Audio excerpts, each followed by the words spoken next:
Hey, thanks for joining me. I had a couple of questions about how busy my workbench is back here. It's always got stuff all over it. And it's because I use this workbench all the time. For instance, I just finished putting back together this 30s vintage Slingerland banjolele. It's an old banjo ukulele.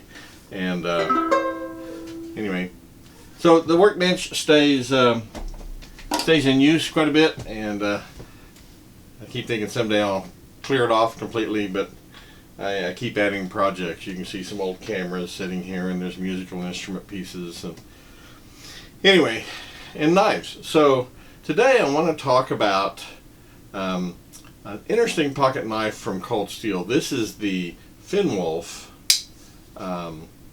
from Cold Steel. Very affordable. This is one of my inflation busting knives series of videos that I have been doing, and just seems to be just a really well made, very useful knife. Really kind of unique, and we're going to talk about why that is. The blade grind and the style of the blade is very uncommon for a folding knife, and you don't see too many folders that are Scandi ground.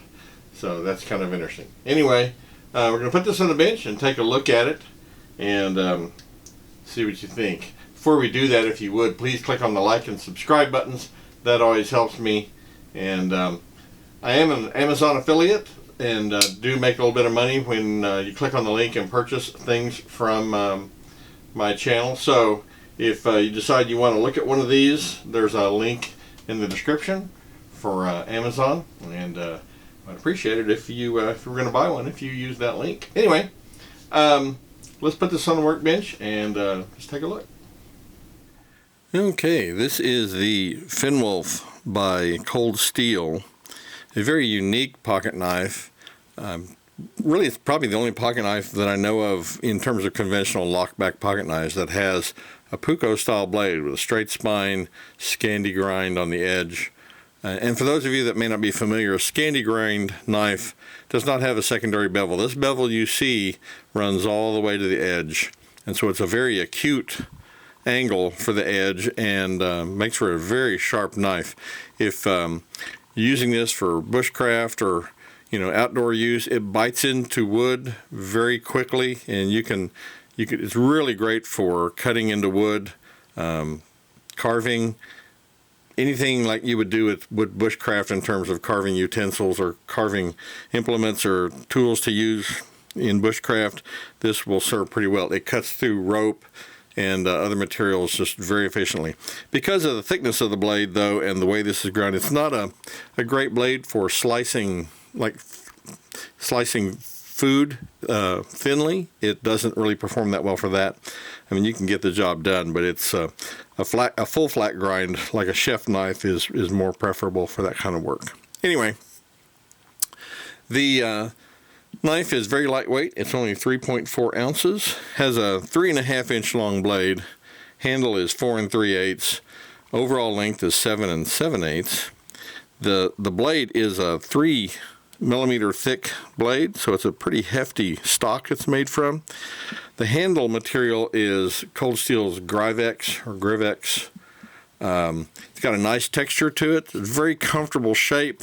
However, I seem to hold this. It seems to fit in my hand really well. No hot spots. Just really super comfortable to use. So I'm really enjoying using this. It's easy to open, and I'm not really good at flipping knives quickly and don't make any pretense to be able to do that, but for my use, it opens very, very easily and just very easy to use. I do recommend doing a two-handed closure on this. I think you could probably close it with one hand, but you might end up with your finger in the way of the blade if you did that. So I think to be safe, probably better just close it with two hands. Now, the handle does not have any steel liners inside. You notice that's part of why it's such a lightweight knife, but it seems to be very rigid, very strong. The blade lockup is very solid, and this has Cold Steel's Triad lock, which is, almost thought I got myself there. The Triad lock has a pin up here in the corner, and there's a notch in the blade that registers into that pin. The locking bar itself, the pivot for it has an elongated hole, so this bar can move front to back to self-adjust. There's a notch in the blade here, a shelf that the locks into, and as it does that, it adjusts itself in between this pin and the shelf on the blade, so it centers itself, and it also compensates for wear as that drops in. It's the tip of this locking bar is tapered, so as it drops in, it just adjusts itself, compensates for any wear. So the lockup is just super solid on this, really rigid. The handles, even though there's no liners, seem to be very rigid. In my use of it, I haven't noticed any kind of loosening, or, as a matter of fact, you can still see it's after a few days of use, it's not floppy or anything. I mean, I could probably loosen the screw on it, but it's still just about like it was when it was brand new. So it's, I think, for a knife that does not have liners, I think it does quite well. The material that the handle's made of seems to be very sturdy. Pocket clip is reversible. There is a place to mount it on the other side. You can't swap it in for end, but you can reverse it. And there is, if we can see it on the inside, there is a little metal insert right in there. You can see it over the tip of my thumb.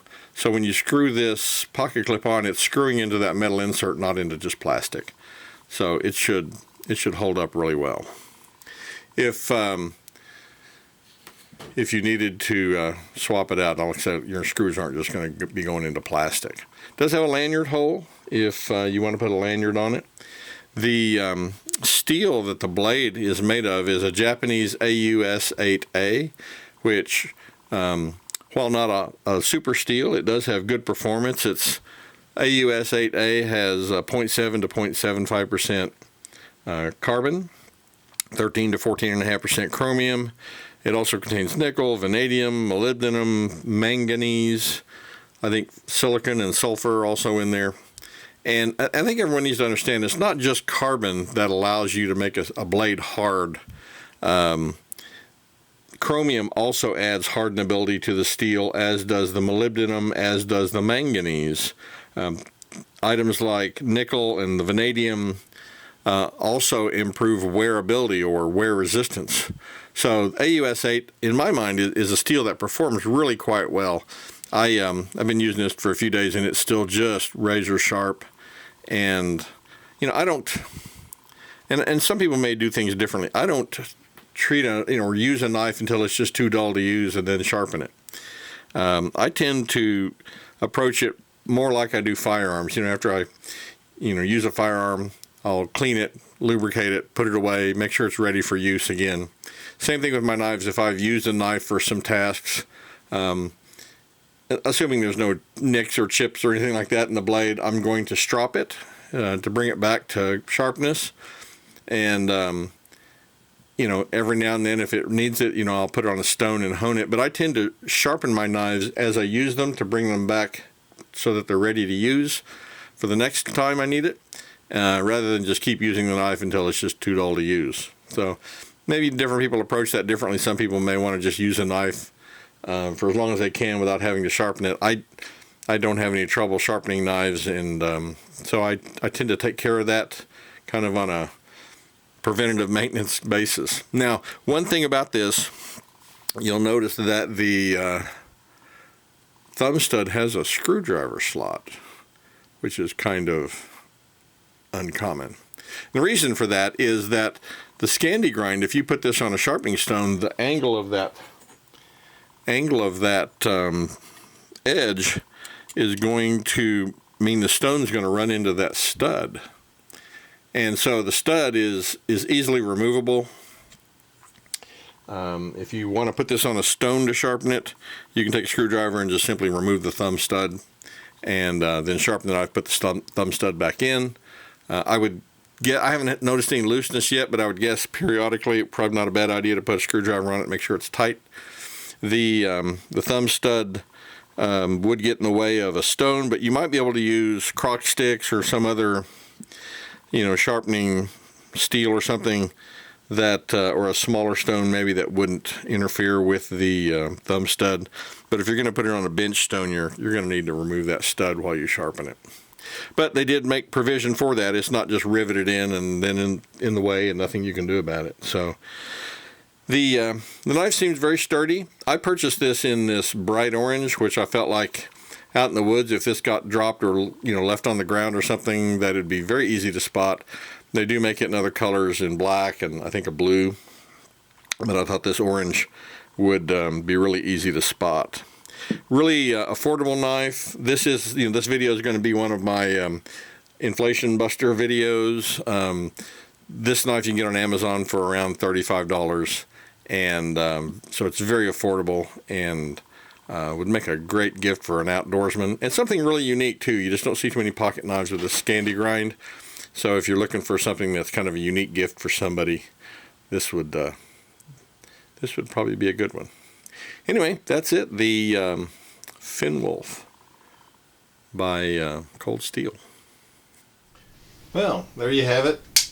The Finn-Wolf by Cold Steel. A really unique folding knife. Really ruggedly made. Seems to perform really well. If you're looking for a Christmas gift for somebody that's, a little out of the ordinary, I mean, there's a lot of folding knives out there, obviously. But if you've got someone that likes to go out in the woods and do bushcraft type stuff, or just general camping and woodcraft, be a great Christmas gift. So anyway, also this is available in other colors. I purchased this one in orange, but they make it in blue and black as well. Anyway, I hope you enjoyed seeing the knife. I think it's really a good knife. I'm enjoying using it, and if you have any thoughts or comments, please don't hesitate to leave me a comment in the video. And as always, thank you for watching.